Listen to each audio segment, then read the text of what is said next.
This is Jax Brian.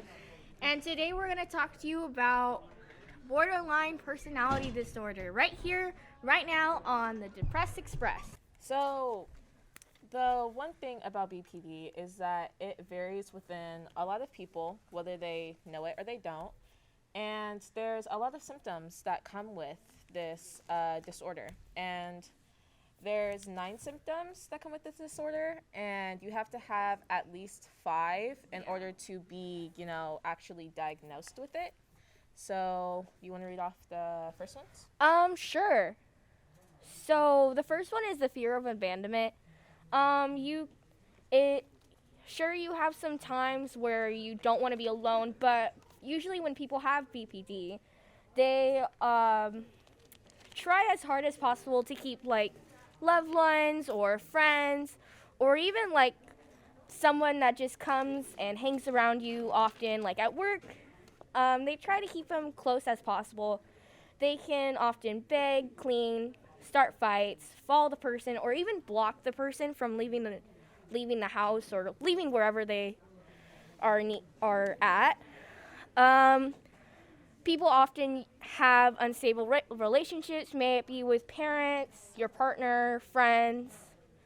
You may fall in love quickly, believe that the person is the one for you and you will stay with them forever, but you'll be quickly disappointed.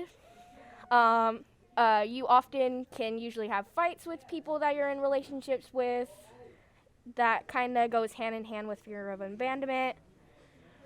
The third one is unclear or shifting self-images, meaning you want to be someone else, you feel like you're not yourself, you hate yourself. And the fourth one is impulsive slash self-destructive behaviors. That's when you engage in harmful behaviors, or impulsive behaviors like spending money you don't have, binge eat, drive recklessly, or shoplift. You can also engage in drugs or alcohol and overdo it. It doesn't mean, like the fourth one, impulsive or destructive behavior, it doesn't mean that, like, it's like you're destructing something, like, I don't know, like going out and like breaking stuff. Like Jack said, it can mean you're just like impulsively doing stuff or like destructing yourself, your mental health, your physical form, just like stuff like that. The fifth one is self-harm. You can find yourself wanting to hurt yourself in order to make yourself feel better. You can find yourself just wanting to let go, so you might do self-harm. The sixth one is extreme emotional mood swings. You can find yourself to be very angry at one moment and then just like very sad and feeling empty the next. Just mood swings that are pretty extreme because everybody has mood swings. It's not like not everybody does. It's just these ones are more extreme in people that have this disorder. The seventh one are the chronic feelings of emptiness.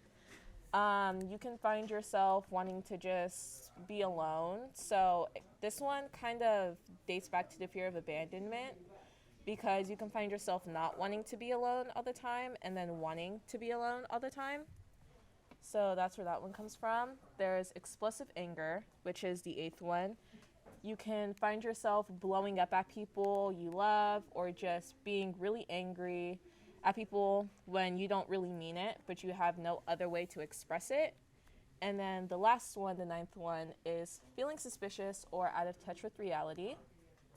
And this one comes from you not feeling like you're really are where you are, you're in a different space, you're in a different world, and kind of just goes hand in hand with a lot of the other symptoms. So you have to have, I'd probably say at least 5. Yeah, the one of the articles that we had read through said at least 5 to be diagnosed. It's also very hard to personally diagnose yourself with BPD. You could just have something else and think it's BPD. So if you really feel like you are identifying yourself with these symptoms, you should, I would say, go to a doctor. If Yeah, you really it's also feel. not. It's also I would not recommend self-diagnosing yourself because it's just like you can like somebody can just be scared of losing a loved one like everybody is. You know, you have someone close to you, you don't want to lose them. Yeah. It doesn't necessarily mean you have BPD. It just means that you're scared of losing someone. So I wouldn't self-diagnose anyone unless like you go to a doctor and yeah. you're sure about it. Another thing about BPD is that it was very hard to figure out how to treat BPD. So there is still many treatments that are being made because professionals found that BPD in the past was not treatable. If you had it, well, you had it. You could go to therapy, but it wasn't treatable. Now, if you would go and you feel like you're just not treatable, that's why you don't want to go to the doctor, that's why you don't want to go to a therapist. It is treatable. You can find help. You can. And another thing about it is that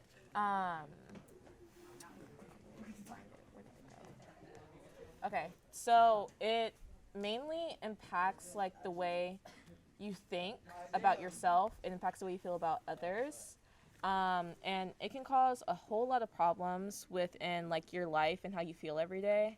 It can cause problems within your routine, within like the way you want to do things. It can affect things with your relationships. And there's also a really interesting fact we found about it is that it's some people or some doctors think that it's genetical. Yeah. Many people think you can get it from genetics, or it's linked with other mental disorders that your family members have. So let's say your grandma had BPD, but your mom didn't. It doesn't necessarily mean that you can't get it because you still can, because it's just the way genetics work. Yeah. There can also be certain brain differences that are contribute to this disorder. With certain brain chemicals, it's responsible for different moods and regulations. So if they don't function properly, that could be another connection to having BPD.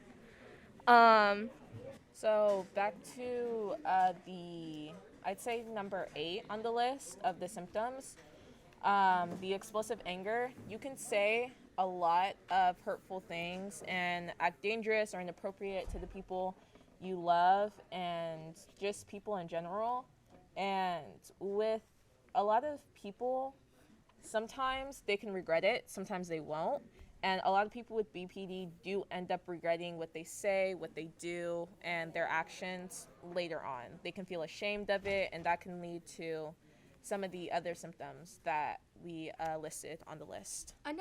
Another interesting thing about BPD is that it doesn't occur alone. You could also have depression, anxiety, eating disorders, PTSD, bipolar disorder, substance use, which is really interesting that it kind of actually all factors into your symptoms that you would have. Because a lot of disorders are linked, and you may only be diagnosed with BPD, but that doesn't necessarily mean you don't have anxiety or PTSD or depression.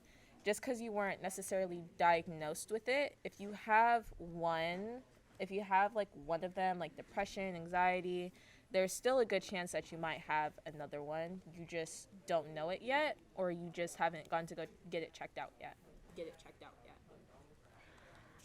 There's also many myths and misconceptions about PPD. BPD. Sorry. Um, let's see. So one of the myths, what I had talked about earlier, is that in the past it wasn't treatable, but many therapists have now proven effective as treatments, including that. Brian, can you read that word? Dialectical? Yes. Dialectical behavior therapy, otherwise known as DBT. There's also mentalization-based treatment, MBT, and transference focus psychotherapy, TFP. Now a growing number of less intensive generalist approach, like general psychiatrist management, GPM, are also being practiced around the world.